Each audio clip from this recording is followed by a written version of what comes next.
Hello everyone, my name is Andrew Sheevy. I'm a junior here at SUNY Polytechnic Institute, and today I would like to discuss human resources, problems, and solutions. So to overview my project, we were asked to conduct an interview with a manager regarding human resources problems that they face in their job. I'm a bank teller at a financial services institute, and I conducted my interview with my branch manager regarding HR issues that she faces. This project was a way to illustrate that what we've learned in class are real life issues that managers and HR professionals handle on a daily basis. We really get a sense of how HR issues affect a team. So some of the HR problems that I discussed include attendance and tardiness issues.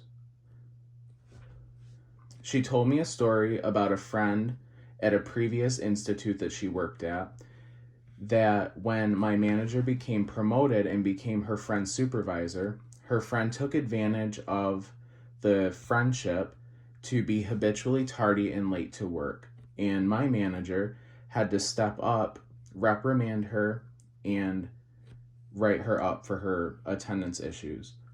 Currently, in her current role at our bank, she doesn't really have this issue with her team.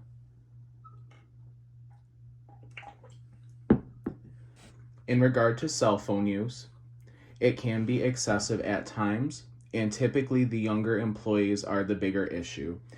At a bank, cell phone use is a security risk, and it can cause ineffective work, and the business versus personal use has to be addressed because the younger generation have grown up in a digital age and they really just don't understand why it's a problem.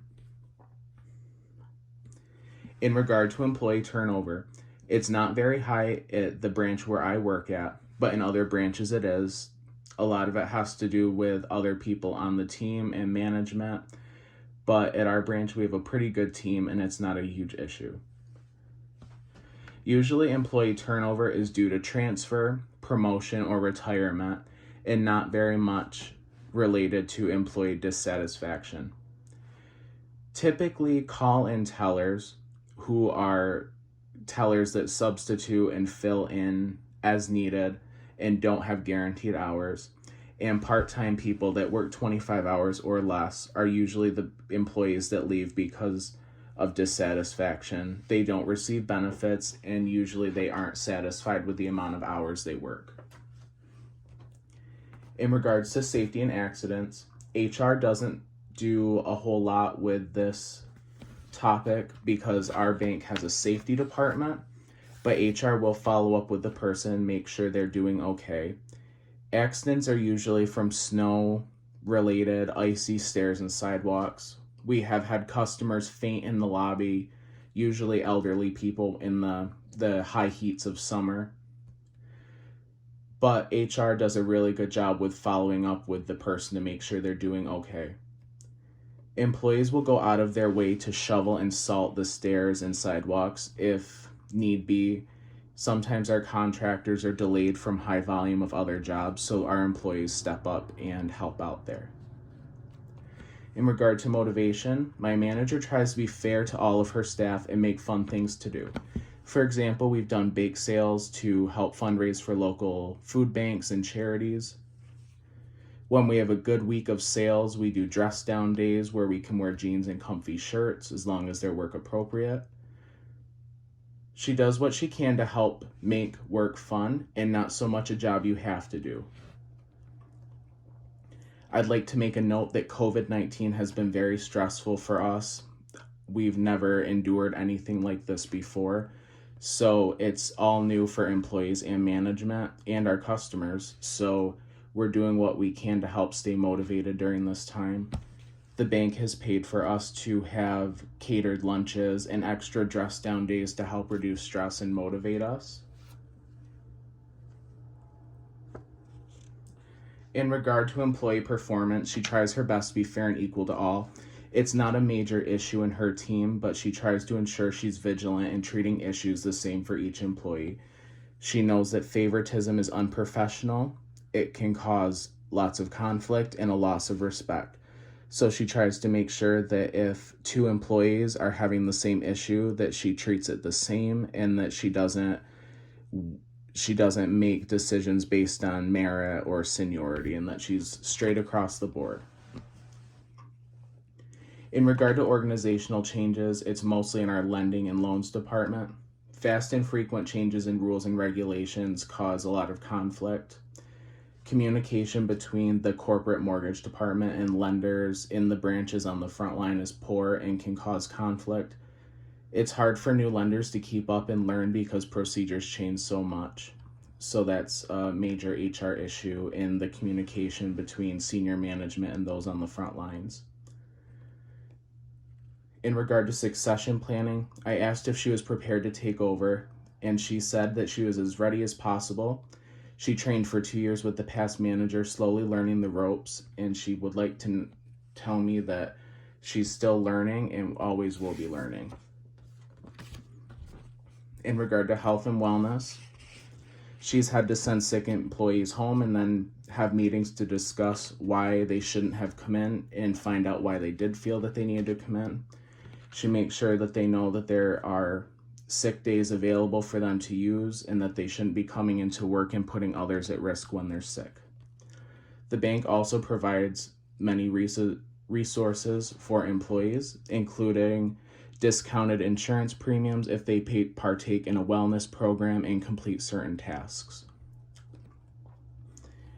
In a miscellaneous category, I'd like to make a note that sometimes HR does make poor hiring choices. She told me that they often put too much faith in a good resume and interview. And for example, sometimes an applicant does well on paper and on the interview, but their job performance is not there. And HR doesn't consult management regarding hiring. They just go on and hire who they think is best.